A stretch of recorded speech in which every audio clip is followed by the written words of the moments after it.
Assalamualaikum warahmatullahi wabarakatuh. Saya Nuris Wahyu Ardia Oktaviana Sari, NIM 202305010753 dari Universitas Kadiri Fakultas Teknik, Prodi S1 Teknik Sipil. Di sini saya akan menjelaskan mengenai mata kuliah Mekanika Tanah 1. Pada chapter 6 ini membahas pemadatan tanah dalam teknik sipil. Untuk yang pertama, tujuan pemadatan tanah yaitu memberikan pemahaman yang lebih mendalam tentang pemadatan tanah dalam konteks teknik sipil.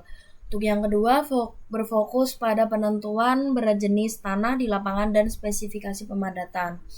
Untuk tujuan pemadatan tanah sendiri, meningkatkan kekuatan stabilitas dan kapasitas dukung tanah, dan juga memastikan tanah dapat menopang struktur bangunan dan infrastruktur itu sendiri. Untuk metode pemadatan tanah, ada metode uji di laboratorium, yaitu uji Proctor atau standar dan modifikasi untuk menentukan kadar air optimum dan berat jenis kering maksimum. Untuk metode pengukuran kepadatan lapangan, yaitu ada metode kerucut pasir atau bisa ini digunakan mengukur berat jenis tanah dengan mengisi lubang yang digali dengan pasir kering. Untuk metode balon karet, ya ini dilakukan dengan mengukur volume tanah dengan mengisi lubang dengan air menggunakan balon karet. Untuk yang terakhir, metode nuklir, ya ini menggunakan cara mengukur kepadatan tanah menggunakan radiasi nuklir. Untuk spesifikasi pemadatan lapangan, kepadatan relatif ada dua, perbandingan antara berat jenis kering tanah lapangan dan berat jenis kering maksimum dari uji Proctor. Yang kedua, kepadatan relatif digunakan untuk memastikan tanah yang dipadatkan memenuhi standar kepadatan yang diinginkan. Untuk kepadatan lapangan, yaitu ada dua, mengukur sejauh mana tanah dipadatkan di lapangan dan mengukur kapasitas tanah untuk menopang beban struktur yang dibangun di atasnya.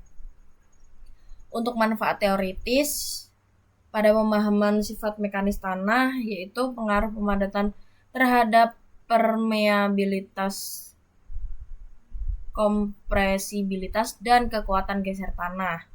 Untuk penerapan teori pemadatan, yaitu memahami hubungan empiris antara karakteristik tanah dan hasil uji pemadatan untuk memprediksi pemadatan tanah lebih akurat.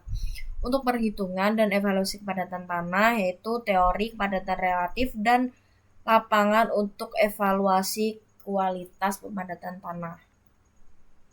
Pada manfaat praktis ini ada peningkatan kualitas konstruksi, yaitu menjamin tanah yang dipadatkan memiliki daya dukung yang cukup untuk menopang beban struktur.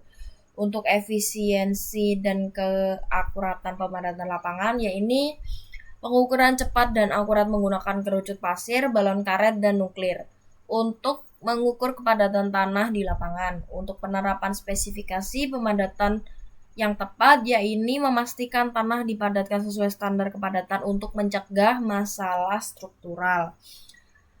Pada peningkatan produktivitas proyek, yaitu menggunakan metode nuklir untuk pemantauan kualitas pemadatan secara real time. Pada kesimpulan akhir ini, ada pemadatan tanah merupakan langkah kritis untuk memastikan stabilitas dan ketahanan struktur yang dibangun di atasnya.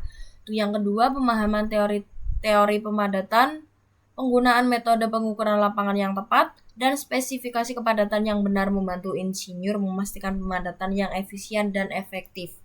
Yang ketiga, manfaat teoritis memberikan wawasan untuk perancangan pemadatan yang lebih baik. Sementara manfaat praktisnya memastikan keberhasilan proyek rekonstruksi. Baik, itu yang dapat saya sampaikan. Ada kurang lebihnya saya mohon maaf. Wassalamualaikum warahmatullahi wabarakatuh.